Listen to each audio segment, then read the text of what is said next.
हर हर महादेव। दोस्तों, जिंदगी बनाए आसान चैनल में आपका स्वागत करती हूँ। भगवान शिव को बेलपत्र परम प्रिय है, यह बात तो सभी को पता है। लेकिन क्या आप जानते हैं, भगवान शिव के अंशावतार हनुमान जी को भी बेलपत्र अर्पित करने से प्रसन्न किया जा सकता है और लक्ष्मी का वर पाया जा सकता है। घर की धन दौलत में वृद्धि होने लगती है, अधूरी कामनाओं को पूरा करता है।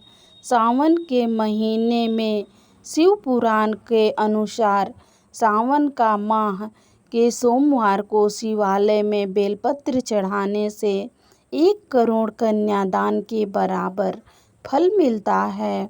कुछ विशेष दिनों में ही प्राप्त कर सकते हैं साल भर की पूजा का फल। बेलपत्र का चमत्कारी वृक्ष हर कामना को पूरी करता है। इतना ही नहीं, उसके पत्तों को गंगाजल से धोकर उन्हें बजरंग बली पर अर्पित करने से मिलता है तीर्थों का फल। इसके बारे में तुलसीदास जी ने मर्यादा पुरुषोत्तम भगवान श्री राम के मुँह से कहलवाया है कि शिवद्रोही मम दास कहवा, सो नर सपनेहु मोहि नाही भावा। अर्थात जो शिव का द्रोह करके मुझे प्राप्त करना चाहता है, वह सपने में भी मुझे प्राप्त नहीं कर सकता। बेल के पेड़ की जरा सी जड़ सफ़ेद धागे में पिरोकर रविवार को पहने, इससे रक्तचाप, क्रोध और असाध्य रोगों से निजात मिलेगा। बेलपत्र को श्री वृक्ष भी कहा जाता है। बेलपत्र का पूजन पाप व दरिद्रता का अंत कर वैभवशाली बनाने वाला माना गया है। घर में बेलपत्र लगाने से देवी महालक्ष्मी बहुत प्रसन्न होती हैं।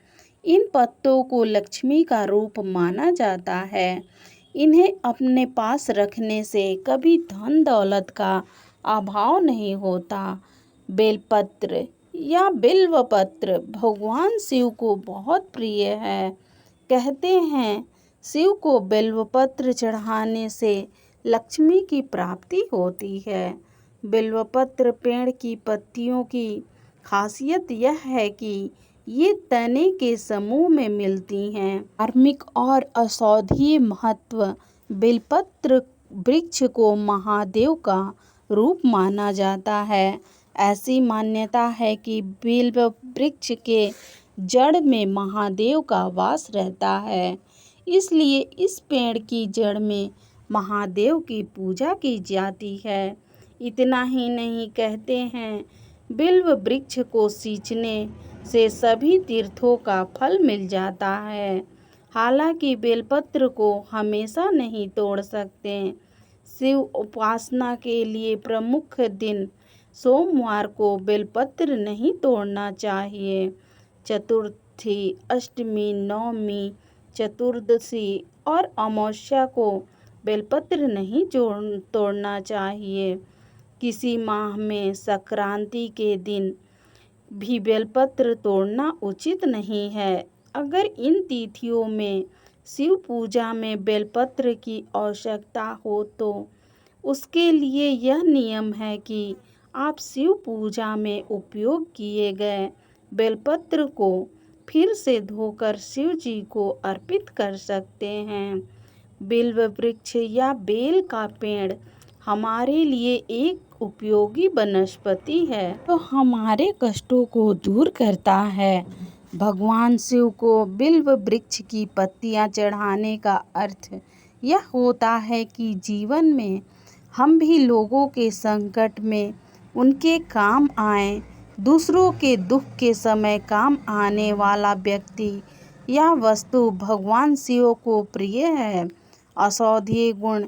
बेलपत्र का सेवन त्रिदोष यानी वात, वायु, पित्त, ताप, कफ, शीत व पाचन क्रिया के दोषों से पैदा बीमारियों से रक्षा करता है।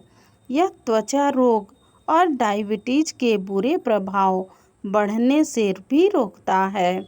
वह तन के साथ मन को भी चुस्त दुरुस्त रखता है। बेलपत्र और शमी पत्र भगवान शिव को भक्त प्रसन्न करने के लिए बेलपत्र और शमी पत्र चढ़ाते हैं।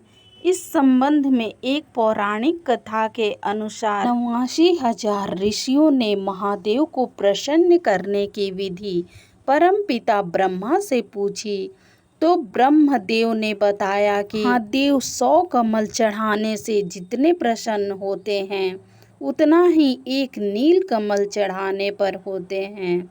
ऐसे ही 1000 नील कमल के बराबर एक बेलपत्र और 1000 बेलपत्र चढ़ाने के बराबर एक शमी पत्र का महत्व होता है। पत्र के महत्व में एक पौराणिक कथा के अनुसार एक झील डाकू परिवार का पालन पोषण करने के लिए लोगों को लूटा करता था। सावन महीने में एक दिन डाकू जंगल में राहगीरों को लूटने के इरादे से गया। एक पूरा दिन रात बीत जाने के बाद कोई भी शिकार नहीं मिलने पर डाकू काफी परेशान हो गया। इस दौरान डाकू जिस पेड़ पर छुपकर बैठा था वह बेल का पेड़ था और परेशान डाकू पेड़ से पत्तों को तोड़कर नीचे फेंक रहा था। डाकू के सामने अचानक महादेव प्रकट हुए और वरदान मांगने को कहा। अचानक हुई शिव कृपा जानने पर डाकू को पता चला कि जहां वह बेलपत्र फेंक रहा था उसके नीचे शिवलिंग स्थापित है। तो मेरी दी गई जानकारी आपको जरा से भी अच्छी लगी हो तो वीडियो को लाइक और चैनल को शेयर और सब्सक्राइब करें ताकि ऐसी ही धार्मिक जानकारियाँ आप तक पहुँचती रहे।